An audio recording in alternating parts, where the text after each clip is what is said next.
Before 1957, the Indian rupee had a non-decimalized structure.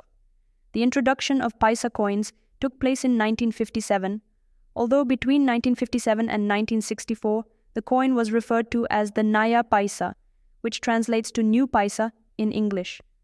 Then, on 1st June 1964, the term Naya was discarded, and the denomination was simply known as 1 paisa. These 1 paisa coins were part of what was called the decimal series. Indian coins from 1 paisa to 20 paisa come in various shapes and sizes. The 1 paisa coin is small and round. The 5 paisa coin is somewhat square-shaped, displaying the national emblem. As we move up, the 10 and 20 paisa coins become bigger and often have unique shapes, with intricate designs representing India's cultural diversity.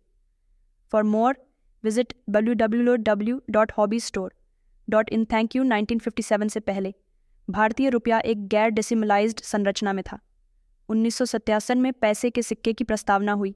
हालांकि 1957 से 1964 तक सिक्का नया पैसा के रूप में जाना जाता था, जिसे अंग्रेजी में न्यू पैसा कहा जाता है। फिर 1 जून 1964 को नया शब्द को छोड़ दिया गया और मूल्य केवल 1 पैसा के रूप में जाना गया।